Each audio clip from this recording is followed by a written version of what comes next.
এই বলো আজকে বসে রয়েছে।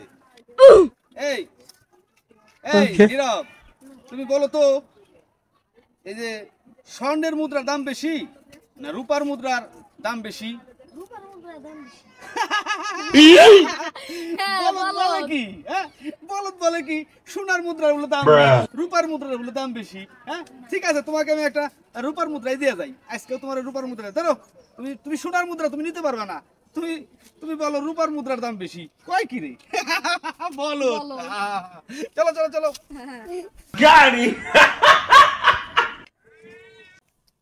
স্যার ওই দেখেন বলদের বাপে। আসসালামু আলাইকুম নায়েব সাহেব, আপনি ভালো আছেন?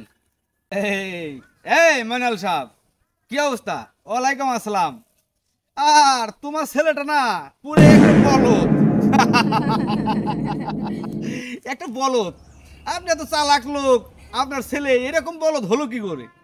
দুনিয়ার বলদ হইতি, আর মাথাতে কোনো ঘিলু নাই, মাথায় কোনো ঘিলু নাই, একের বলদ। আমার ছেলে এত বোকা। আচ্ছা ঠিক আছে, থাকেন তাহলে, আসি। হ্যাঁ, আসো। বলদ বারেসকে যায় নই পুলার নাকি আমি জায়গায় জায়গায় লজ্জা পাইতেছি, হাসাহাসি করতেছে সবাই। হ্যাঁ, বাড়ি যায় নই। নীরবের আজকে খবর আছে। নীরব, নীরব বাইরে দেই। কি কও আব্বা? কথা আছে, আর তুমি এত বুকা কে? হ্যাঁ, তোমার নিয়ে সবাই হাসাহাসি করতেছে, আমি কি লজ্জা পাইতেছি। তোমার হাতে কথা আছে, তুমি আসো, বসো।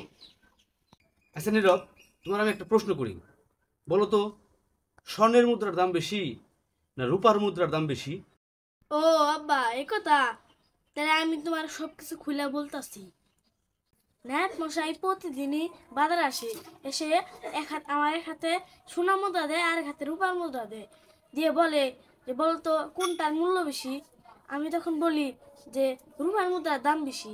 তার জন্য নায়ক মশাই খুশি হন যে নায়ক মশাই মনে করেন যে আমি বলদ, তার জন্য প্রতিদিন আমাকে একটি করে রূপার মুদ্রা দিয়ে যায়। আব্বা, আমি যদি ওনাকে বলতাম যে স্বর্ণের মুদ্রার দাম বেশি, তাহলে উনি আমাকে প্রতিদিন দিত না, একদিনই স্বর্ণের মুদ্রা দিত, প্রতিদিন স্বর্ণের মুদ্রা দিত না। তার জন্য আমি প্রতিদিন ওনাকে বলি যে রূপার মুদ্রার দাম বেশি। আমি অনেকগুলো রূপার মুদ্রা জমাইছি,